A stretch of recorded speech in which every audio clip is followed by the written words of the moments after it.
Second আগে যদি বান্দা বলে আল্লাহ আমি গুনাহ করেছি আমাকে মাফ করে দাও, বান্দা তার জীবনের তামাম জীবনের গুনাহগুলো মাফ করে দিবে। জোরে বলা যাবে কি একবার মারহাবা।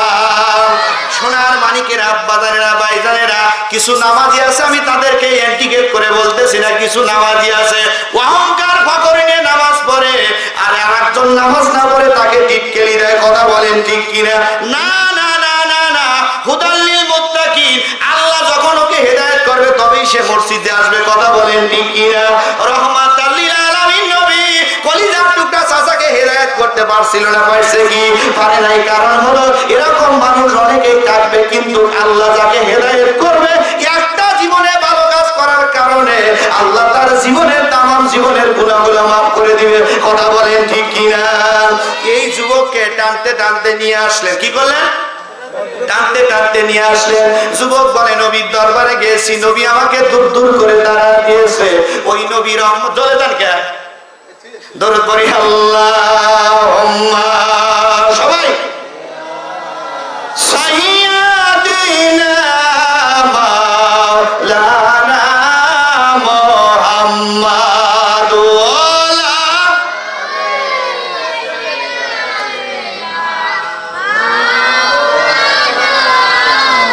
হাইয়া আইয়ুহাল হাজিরুন রাহমাকুমুল্লাহ। দিকে লক্ষ্য করুন সোনার মানিকেরা, আব্বা জানেরা, ভাইজানেরা, রহমাতাল লিল আলামিন নবীর দরবারে আসলেন। রাসূলের চেহারার দিকে তাকাইলেন। এই যুবকটা রাসূলের চেহারার দিকে তাকাইলেন। রাসূল দুইটা হাত মোবারক এরকম টান টান করে দিয়েছে। যুবক আয় আয় আয়, আমার বুকে আয়, আল্লাহর পক্ষ থেকে ইলহাম জারি হয়ে গেছে। এ যুবক যা যা, তোর জীবনের তামাম জীবনের গুনাহ আল্লাহ মাফ করে দিয়েছে। জোরে বলা যাবে কি একবার মারহাবা। যুবক চোখের পানি ছেড়ে দিয়ে কান্দে, আল্লাহ যে নবীর দরবার থেকে বিতরিত হয়ে গেলাম, ওই নবীর দরবারে রহমাতাল লিল আলামিন নবী, উম্মতের পাগল করা নবী, ওই নবী বলছে আমার জীবনের গুনাহগুলো মাফ।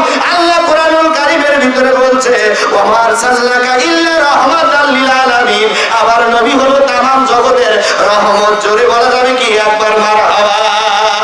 নবীর কাছে হাত ধরলেন, ইয়া রাসূলুল্লাহ, হাবিবাল্লাহ, আমার নফসের খায়েশের জন্য এই মেয়েটার সাথে আমি মেলামেশা করেছি। আল্লাহর হাবিব সরকারে দো আলম নবী ডাকতে বলছে, যুবক রে, তোর কপাল খুলে গেছে। আজকে 41 দিন ধরে কার দরবারে কাঁদতেছে বলেন তো? যেরকম কার দরবারে? আল্লাহ পাকের দরবারে কাঁদতেছিস যুবক রে। তোর চোখের পানি আল্লাহর কাছে এত পছন্দনীয় হয়ে গেছে, যে মহিলার সাথে তুই জেনা করছিস, কাল কিয়ামতের ময়দানে, মিজানের ময়দানে আল্লাহ তাবারক তাআলা এই মহিলার সাথে আল্লাহ তোকে বিবাহে আবদ্ধ করে দিবে। জোরে বলা যাবে কি একবার মারহাবা। এ যুবক রেডি হয়ে যা, বলছে হুজুর, ইয়া রাসূলুল্লাহ, হাবিবাল্লাহ, আমি তো নিষ্পাপ, হাদিস অনুসারে আমি তওবা করেছি, আমি নিষ্পাপ, এই দুনিয়ার মোহমায় আমি আর থাকতে পারবো না। হুজুর গো, আমি দুনিয়ার থেকে চলে যাব। আল্লাহর মুহসিন বান্দা যারা রে, এই মানুষগুলো মৃত্যুর 40 দিন আগেই বুঝতে পারে কি পারে না? জোরে বলেন, পারে কি পারে না? 40 দিন আগে এই পাতাটা যখন জমিনে পড়ে যায়, আর অন্তরের ভিতরে নাড়া দেওয়া শুরু করে দেয়, আর আমি এই দুনিয়ায় বাঁচবো না, এই লোকটা এমনি হেদায়েত প্রাপ্ত হয়ে যায়। সর্বশেষে উনি তওবা করে দুনিয়া থেকে বিদায় হয়ে যায়। কথা বলেন ঠিক কিনা? সোনার মানিকেরা, বাজারেরা, ভাইজানেরা, আমি এই কথাটা মাঝে মাঝেই বলে থাকি। সারা জীবন আল ঠেলছে, সারা জীবন সুদ খাইছে, সারা জীবন ঘুষ খাইছে, খাওয়ার পরে শেষ বয়সে চিন্তা করে আমি হজে যাব। কথা কয় না রে? শেষ বয়সে চিন্তা করে আমি হজে যাব। আমি হজে যায় মাপ চাবো কার কাছে? জোরকান কার কাছে? আল্লাহর কাছে মাপ চাবো। আল্লাহ ডাক দিয়ে বলে, তোর মতো বেয়াদব আমি আল্লাহর দরবারে কবুল হবে? জোরকান কবুল হবে না। কারণ আমি দৃষ্টান্ত দিয়ে যাই, আল কাটছেও, যার যার আল কাটছেও অর্ধেক কাটে কি কাটে না? জোরে কাট সব চলে। আলের মধ্যে যা কোপ দিয়ে কাটে কয় যে হে চাওয়াল কাটছে, ও যাতে হাই দেবে চাওয়াল কাটছে, এরকম আছে কি নাই? জোরে কান না কেন? শুধু এদিকে না, গরু ছেড়ে দেখাওয়া, কি ছেড়ে দেখ? গরু ছেড়ে দেখাওয়াচ্ছে, কিন্তু বলে হে আমি দেখি নাই। কথা কোন ঠিক কিনা?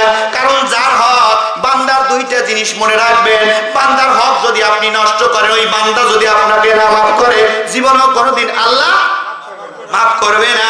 আর আল্লাহর সাথে শিরিক করবে না। এই দুইটা জিনিস যদি কেউ না করে, কিয়ামতের ময়দানে সে আল্লাহর জান্নাতে যাবে। জোরে বলি একবার মারহাবা। এই হাদিস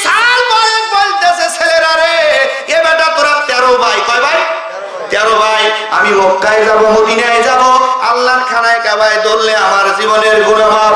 আল্লাহ কইলো আয় মদিনায়, তোর মতো হাজীকে বাটাম পেটা করে আমি আল্লাহ ছেড়ে দেব। এবার জোয়ার হাজীটা মক্কা থেকে মদিনায় চলে যাচ্ছে, যে এবার সুন্দর করে খানায় কাবার দিকে লক্ষ্য করে চলে যাচ্ছে। এই যাওয়ার পরে সবাই হজ করে, লম্বা চওড়া ঘটনা, আমি ওদিকে যাচ্ছি না, সবাই হজ করে চলে আসলো। এই যে হাজী বান্দা জান্নাতুল বাকি কবরস্থানে, এই কবরস্থানের পাশ থেকে সরে না। এবার সুন্দর করে খানায় কাবার ইমাম সাহেব বলছে, বাবা সরো না কেন? বলতেছে, বাবা হুজুর গো, আমি শুনেছি মক্কা মদিনায় যদি কেউ মারা যায় তার জীবনের গুনাহ মা পাওয়া যায়। কইলে বাবু অত করে কি আদেশার, একটা কথা আছে না, অত করে কি আদেশার? হচ্ছে আসলে আদেশার বাবু, আমাদের ওখানে আদেশার বাটি রুস্তম আব্দিলে আদেশার। বলছে, বাবা আমি তোমাকে একটা কথা বলে যাই, জান্নাতুল বাকি কবরস্থানে কন্ডারের উপরে তুমি দাঁড়ায় থাকবে, কোনো কথা বলা যাবে না হাজী, আল্লাহর কারায় কাবার মুসাফির, খবরদার কোনো কথা বলা যাবে না। এই জায়গায় কি হচ্ছে দেখবে এবং দুই চোখের পানি ছেড়ে দিবে।